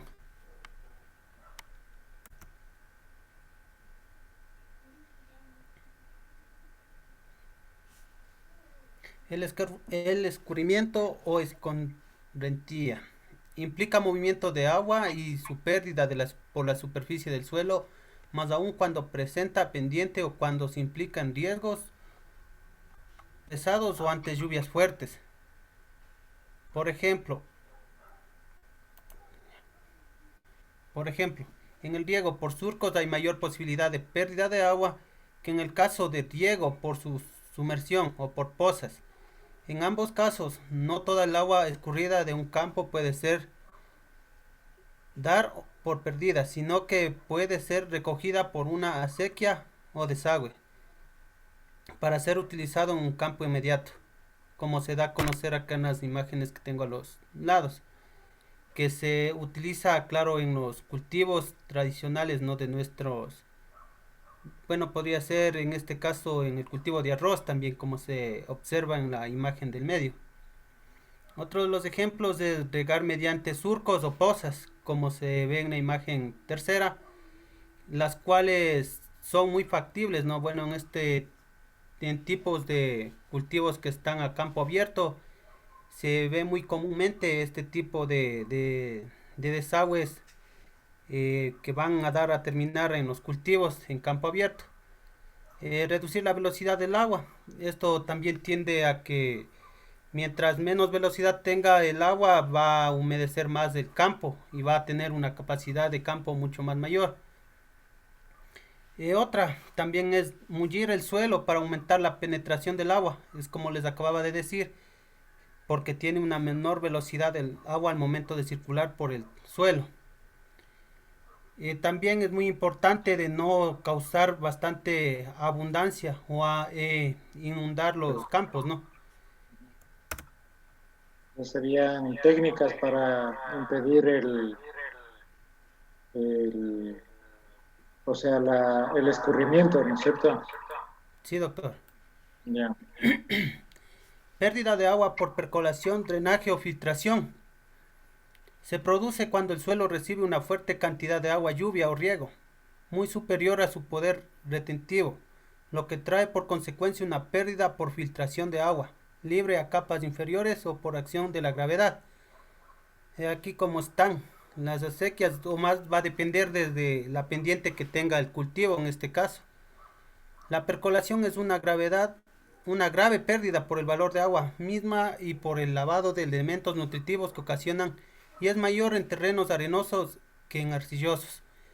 Es algo normal porque en el terreno arenoso, el agua tiende a filtrarse mucho más que en un suelo arcilloso, ¿no?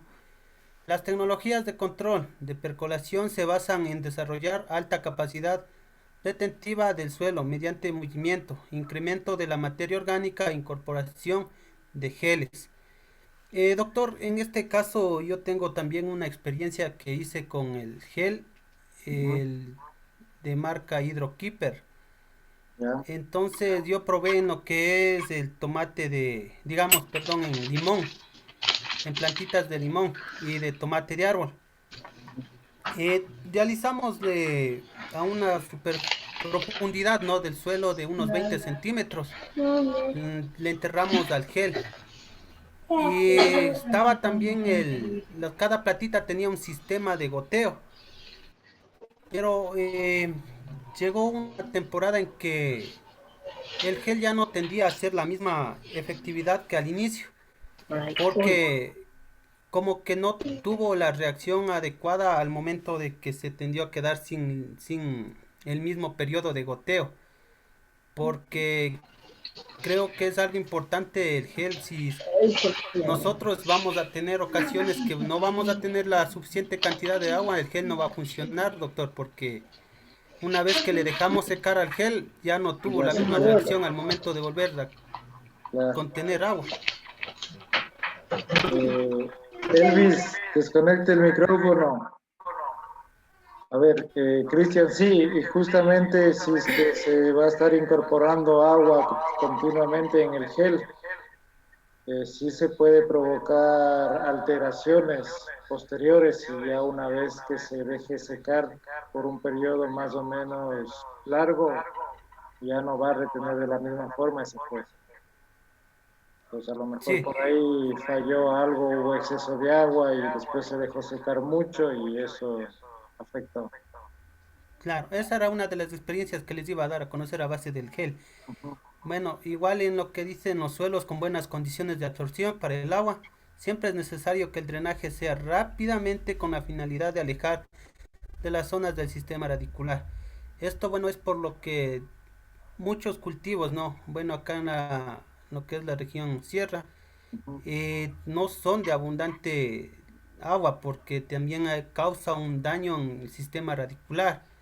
O sea, tenemos que tener mucho cuidado y también saber, como bien lo manifiestan, en qué tipo de suelo nos vamos a desarrollar nuestros cultivos. Exactamente.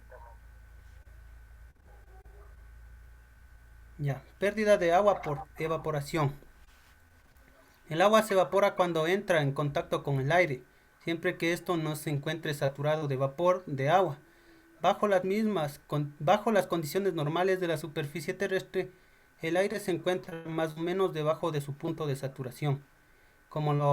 Ahí tenemos la primera gráfica, ¿no?, en donde se puede observar claramente el ejemplo que nos da en la lectura, que mientras mayor cantidad de sol o energía solar haya, las temperaturas van a aumentar y con una tendencia de viento, esta se va a evaporar en el espacio. La evaporación del agua del suelo se produce en la superficie, como ya les acabé de manifestar, y ahí está en la primera imagen. a excepción de los casos donde existen grandes grietas o rajaduras en el suelo, en la que se producen evaporaciones directas. La pérdida de agua por evaporación es porque el suelo tiene temperatura más alta que el agua, debido a que su más alta capacidad absorbente es el calor. Es aquí en donde que tienden también, dependiendo del cultivo, ingeniero, si está un cultivo bajo invernadero y comienza a evaporar, es muy riesgoso porque aumenta, como dices, una humedad relativa mucho más alta y tienden a evolucionar lo que es los patógenos, en este caso los hongos, ¿no? Es por esto a causa de la evaporación.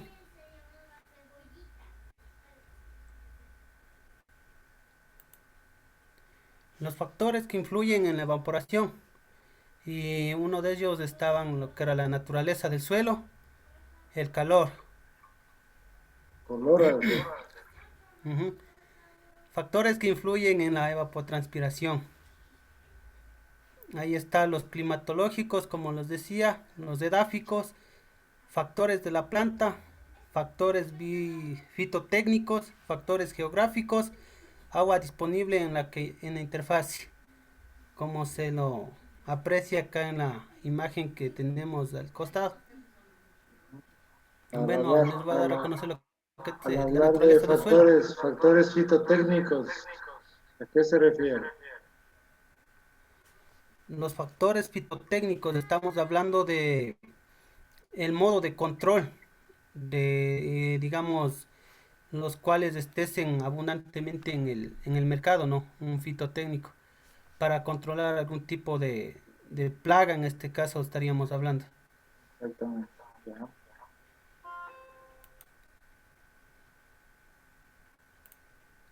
Las condiciones meteorológicas. La naturaleza del suelo. Las altas temperaturas y la luminosidad incrementan la evaporación en los campos de cultivos. La evaporación es mayor cuando las plantas inician su crecimiento que cuando han logrado cobertura y en el terreno está sombreado. También en cultivos de siembras densas bajo el porcentaje de agua evaporada. La evaporación se controla al interponer materiales o condiciones entre la superficie húmeda del suelo y el ambiente.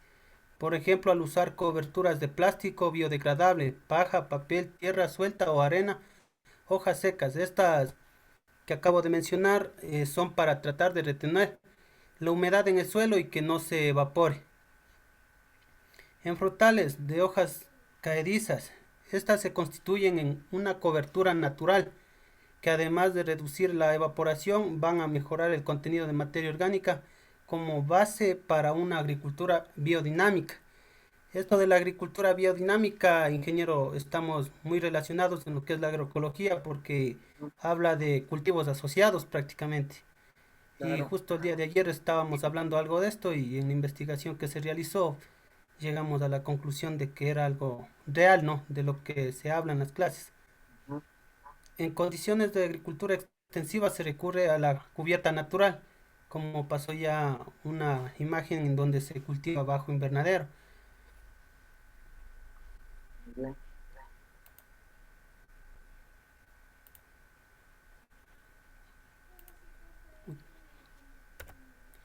Pérdida de agua por transpiración. Por este proceso, el vegetal elimina agua por medio de los estomas y la epidermis. Si se determina el total de agua evaporada y la transpirada por la planta durante su ciclo vegetativo, se tendrá una cantidad de cientos de veces mayor que la cantidad de sustancia producida por planta. La cantidad de agua perdida por transpiración varía por cada especie vegetal y se ve influida por el calor reinante y esta ligada a la menor o mayor cobertura del cultivo, es decir, el volumen de follaje. Y doctor, en este tipo de, bueno, lo que les acabo de dar de conocer, una experiencia en el cultivo de rosas, doctor, creo que es también este método de la transpiración que estamos ahorita estudiando. Hay ocasiones en donde que un cultivo amanece en las mañanas con las hojas llenas de agua. ¿Se debe también a esto, doctor, de la transpiración? Claro. Los filitos, los entornos de las hojas están con Con gotas. bombitas o burbujas de agua. ¿Se debe a esto la transpiración? Claro, y esa en invernadero. Sí. Claro, eso es por la transpiración y la evapotranspiración. Entonces O sea, doctor, ahí vemos esta imagen que tú compartes abajo de la transpiración y evaporación. Imagina si tuviéramos un techo sobre esta parte, sobre esta planta, va a haber un ciclo continuo del agua ahí. ¿Cierto? Absorción, evaporación, entonces consumo por parte de la planta. Ya vamos a ver eso, que es el uso consultivo. Ya. O sea, doctor, porque la mayoría de veces dicen que es por exceso de humedad, de eso concuerdan, ¿no es cierto? Claro, generalmente en los cultivos tenemos que mantener la humedad, ¿no es cierto? Y como dice ahí en tu explicación, el vegetal va a eliminar por medio de la piel, o sea, la epidermis, por Sí, los estomas, ¿no es cierto? Va a eliminar el exceso de agua. correcto. Sí, sí, doctor. Eso es lo que tú Entonces, eso estás era. viendo ahí, a lo mejor, el rocío, las gotitas. Ya, sí, doctor. Bueno, eso era, doctor y compañeros, lo que les quería dar a conocer en base a lo investigado y mi presentación. Ya, muchas gracias, Cristian. Déjanos de compartir.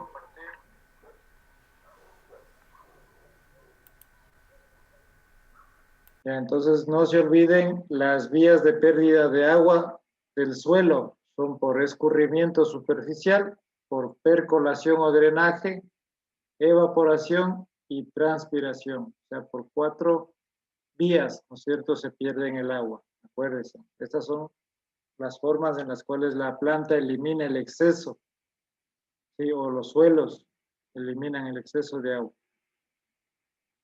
¿Listo? Ahora, para complementar, vamos a explicar un poquito aquí con una presentación que yo tengo también. Vamos a ir viendo. ¿Sí? Más la primera parte sobre todo.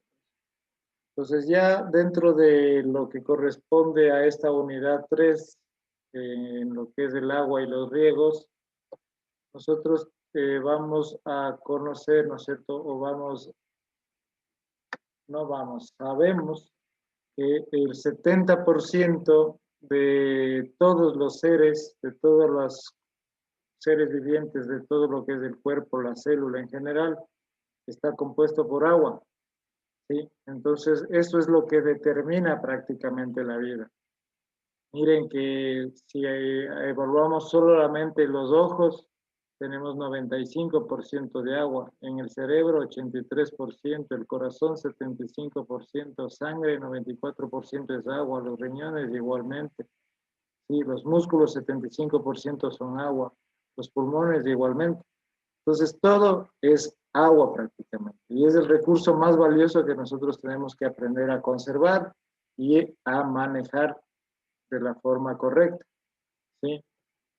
Entonces, ahí Fabián nos hablaba de que los porcentajes del 10 al 30 van a ser otros materiales, ¿cierto? Y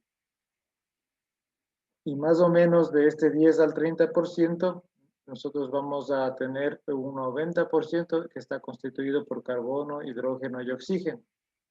¿Sí? Ustedes saben que el carbono viene del aire, igualmente el oxígeno y el hidrógeno, se complementan con el ciclo del agua, ¿no es cierto? Entonces, adicional tienen los minerales que nombró el compañero, ¿sí? Los macros y los micros, y que cualquier escasez va a mermar o va a modificar todos estos requerimientos de la plantita, ¿sí? Entonces, dentro de los sistemas productivos, nosotros tenemos que considerar que los componentes principales, ¿cierto? ¿Cuáles son los componentes principales? Son las plantas, el agua, la luz, el suelo, las labores agrícolas, nosotros que estamos aprendiendo, ¿no es cierto?, todas estas técnicas, y la relación con el medio ambiente. Entonces, todo esto viene a ser parte de un sistema productivo. 2, 3, 4, 5 elementos nosotros tenemos que considerar. 6, perdón. ¿Sí? Planta, agua, luz, suelo, labores agrícolas y medio ambiente. Dentro de las relaciones que tiene el agua con el suelo, la planta y el medio ambiente, tenemos las tres formas de agua que nos explicaron los compañeros, ¿sí? Tenemos el agua higroscópica, la capilar y la gravitacional o de drenaje. Y esto tienen que comprender muy bien ustedes. Llámese al agua higroscópica, a la que mediante el fenómeno de absorción, ¿no es cierto?, va a estar súper unida, ahí nos indica con fuerzas de más de 15 atmósferas. Entonces eso va a formar una capa o una película delgadita alrededor de las partículas del suelo. Como vemos en esta imagen, miren. Esto es el agua higroscópica, la que se ve de celeste, ¿sí? Entonces esto se encuentra bien adherido a estas partículas de suelo, ¿no es cierto? Entonces son láminas muy finas, muy delgadas, que están muy fuerte adheridas y no van a ser accesibles a las raíces de las plantas. O sea, no se van a poder absorber por más que se quiera, ¿sí? Entonces, esta es cuando se habla también del punto de marchitez.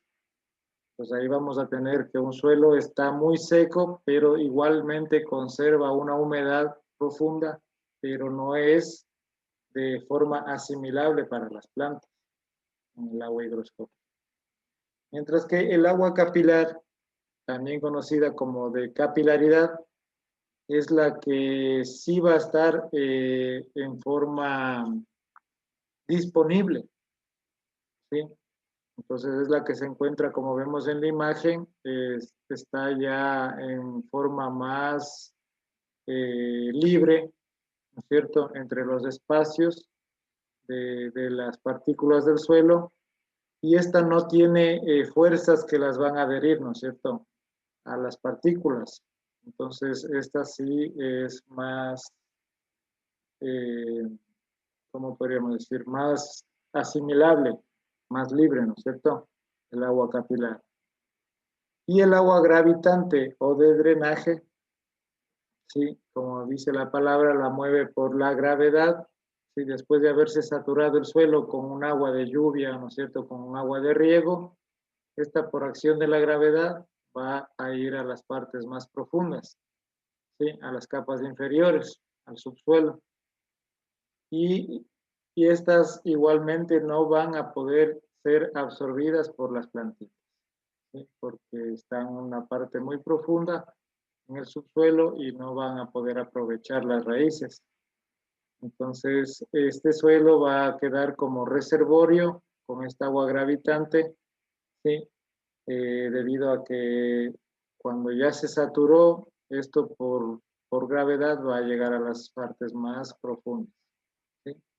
Entonces, muchas veces se aprovecha esta agua que está en los subsuelos, haciendo los pozos. Ustedes saben que a veces se está trabajando con pozos para poder, por medio de bombas, manejar esta agua, ¿sí?, y hacerlo una aplicación racional y ya de forma económica trabajar en cultivos. Pues miren en esta imagen, no sé si se aprecian muy bien los colores, pero tenemos lo que es de café, es las partículas del suelo, ¿sí?, el agua gravitacional, que es la que está en la parte más profunda, ¿no es cierto?, por acción de la gravedad, ¿sí?, y es la que está en abundancia, mientras que el agua capilar es la que está adherida, miren, aquí a las partículas, ¿sí?, pero que está en forma disponible, acuérdense, en el agua capilar. Y el agua higroscópica, que está finamente así en capitas verdes, por aquí en las partículas envolviéndole, y esto es lo que se conoce como el agua higroscópica, ¿ya? Y lo que les decía, el uso consultivo del cultivo, ya conociendo, ¿no es cierto?, las vías de eliminación que nos habló al último Cristian, el uso consultivo del agua, del cultivo, es la cantidad de agua requerida diariamente para satisfacer las necesidades de ese cultivo. O sea, va a ser la suma total del agua de evaporación, el agua de consumo y el agua que se pierde por transpiración. ¿ya? Entonces, a eso es lo que se conoce como el uso consultivo del cultivo. Es toda el agua que va a requerir diariamente ese cultivo para satisfacer sus necesidades, ¿sí? Y esas necesidades son consideradas como las de evaporación, las del consumo de la planta propia y las que se pierden por transpiración, ¿ya? Entonces nosotros vamos a reabastecer siempre a este cultivo porque siempre hay pérdidas, ¿no es cierto? De acuerdo al uso consultivo del cultivo. Aquí nos indica que la frecuencia o número de riegos depende de cuánta agua va a almacenar este suelo, ¿sí? Y igualmente cuánta agua se va a retirar de este cultivo, ¿ya? Entonces, de acuerdo a las características, de acuerdo a la estructura, textura, nosotros tenemos que evaluar qué frecuencia o cuántos riegos nosotros podemos disponer para que se mantenga o se compense o se satisfaga las necesidades de este cultivo, ¿ya? Entonces, ese es el recurso más valioso. Y la capacidad de campo que nos hablaban los compañeros, que es el contenido del agua capilar, ¿no es cierto? Después de que un suelo haya sido sometido a un buen riego o a una lluvia intensa, ¿sí? Entonces ya cuando se escurrió, se drenó, ¿no es cierto?, la mayor parte de ese exceso, ¿sí? Queda en capacidad de campo. Y así hablamos cuando decimos está en su punto, está en su capacidad. Está técnicamente se indica que el agua que se retiene está con fuerzas en un rango de 1/3 a 15 atmósferas. Entonces, estas raíces con este tipo de presión de estas atmósferas van a poder absorberlas, ¿sí? Entonces, ahí se habla de la capacidad de campo. Mientras que cuando decimos el coeficiente de marchitez, es la poca humedad que se encuentra disponible en el suelo, pero que la planta no va a poder asimilarla, ¿sí? Porque esta se encuentra con fuerzas sumamente mayores a 15 atmósferas, o sea, son fuerzas muy fuertes, valga la redundancia, que hacen que el agua se adhiera prácticamente a las partículas del suelo y no se pueda disponer a las raíces, ¿sí? Entonces, estos dos parámetros, capacidad de campo y coeficiente de marchitez, nosotros tenemos que grabarnos bien qué son y qué indican, porque con eso nosotros vamos a poder calcular el agua que se requiere para un riego, ¿sí? Entonces, ahí vamos a grabarnos que con una formulita ustedes van a poder aplicar un ensayo para hacer unos cálculos. Entonces, hablando del agua disponible, esta es el agua que va a quedar, ¿no es cierto?, entre la capacidad del campo y el coeficiente de marchitez. Pues miren aquí en este esquema. Tenemos que el agua, ¿no es cierto?, que está libre, nosotros tenemos acceso de riego de lluvia, ya esta agua, una vez que se drene, se libere, se va a quedar en esta línea base que se conoce como capacidad de campo. Pero si esta capacidad de campo sigue bajando como en este verano, ¿no es cierto?, que se ha evaporado todo, va a llegar a un punto de marchitez permanente. O sea que en las profundidades va a existir un grado de humedad, pero que esa agua no se va a poder aprovechar por las raíces de las plantas, ¿ya? Pero entre estos dos rangos, ¿no es cierto?, entre estos dos puntos, entre la capacidad de campo y el coeficiente de marchitez, nosotros tenemos el agua disponible, ¿sí? Y ahí nos hablaba también el compañero que del 50 al 75% de esta agua va a ser fácilmente disponible para las plantas, ¿sí? Entonces, si nosotros sembramos con una buena capacidad de campo, tranquilamente las plantitas van a aprovechar esta agua disponible, ¿sí? ¿Alguien me dice algo? Sí, era por decirle que ahí es la parte de arriba donde dice agua libre, se llama saturación. La que es agua aprovechable es capacidad de campo y el agua que no se aprovecha es punto de marchetés.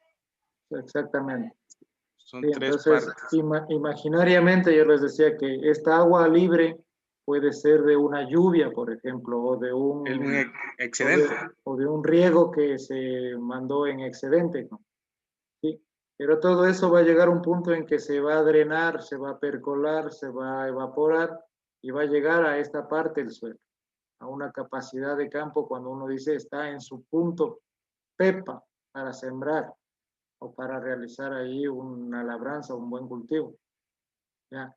¿Por qué? Porque el agua aprovechable va a estar disponible, o el agua disponible, ¿no es cierto? Está ahí presente para que las raíces se desarrollen y puedan absorberla. Mientras que si nosotros vamos en este tiempo, por ejemplo, en verano, vamos a estar en punto marchités permanente. Y es probable que aquí no tengamos agua disponible para la raíz. Entonces no se va a poder sembrar ni aprovechar nada. ¿Ya? Porque la planta va a extraer, como indica aquí, miren, la planta extrae hasta el 70% de la humedad que necesita de la mitad superior de la zona de las raíces. ¿Sí? Entonces, la absorción tiene una distribución de 40, 30, 20, 10% de cada parte de las zonas raíces. Hablemos que esta es una raíz. ¿Sí? Aquí está el suelo, en esta línea principal. Y de aquí para abajo van las raíces. Entonces miren que mientras más profunda la raíz, aquí está 10% nomás absorbiendo de humedad. Aquí el 20%, mientras que el 70% lo encontramos en la parte principal, en la parte superior. ¿Sí? Entonces esta planta va a absorber más agua de la parte superior. Y es aquí donde tendríamos, ¿no es cierto? Si las plantas están aquí en capacidad de campo, entonces esta agua aprovechable es la que van a poder absorber o extraer. ¿Ya? Y hasta aquí tenemos entonces esta presentación. ¿Alguna pregunta o alguna duda que tengan? Aquí en esta parte hablaríamos en el agua no aprovechable sería el agua higroscópica. El agua aprovechable tendríamos el agua capilar, ¿sí? Y más abajo de esta no aprovechable, pues aquí tendríamos ya el subsuelo prácticamente, sería el agua gravitacional o gravitante. ¿Estamos? Sí, ingeniero. Listo. Entonces, vamos a quedar ahí. Y el día viernes empezaríamos, vamos a darles tema rapidito. A ver, 4 personas más. ¿Quién le tocaba para...? A ver, Gladys dice. A ver, Gladys, Sí, démosle a mí, tema. doctor.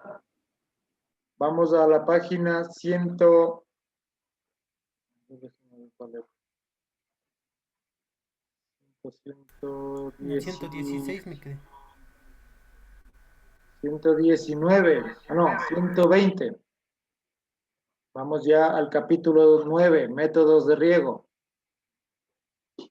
Usted va a hablar del método de riego subterráneo, Gladys. ¿Sí? Se hace hasta la página 122.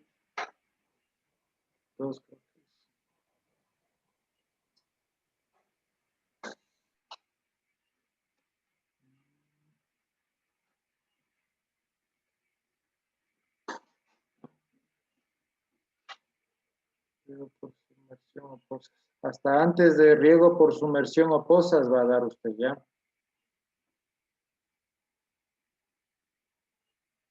Sí, Gladys. Sí, doctor. Ya, entonces usted me hace lo que es el riego subterráneo, perdón. Ya, y desde la 127 hacia abajo, otra persona. A ver, ¿quién? Yo, doctor. Angélica. Ya, Angélica, usted hace riego por sumersión o pozas. Desde la 127. Riego por sumersión o pozas. ¿Sí? Ahí habla de la sumersión simple, continua. hasta los mantenimientos de las alturas, hasta la página 134. ¿Ya? Hasta ahí va siendo lo más relevante, lo más importante para que exponga. ¿Listo, Angélica? Sí, doctor, está bien. Ya. Y otro, ¿cuál otro? A ver, voluntarios. ¿Verdad que esto es más fácil al principio? Ya el que se sigue quedando ya le toca más y más. A ver, ¿cuál? Perdón. Rodolfo. Ya. A ver, Rodolfo, usted, riego superficial por infiltración o surcos. Ya, riego superficial por infiltración o surcos. Este va a ser hasta la página...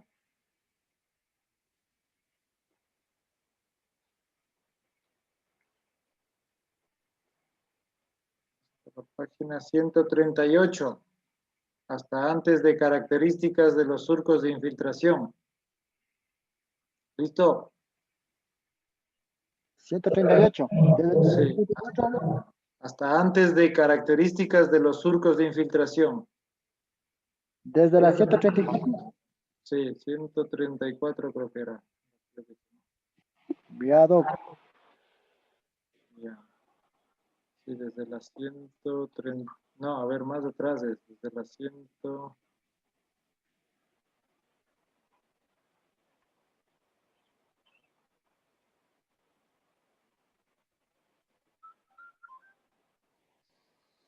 $135 es.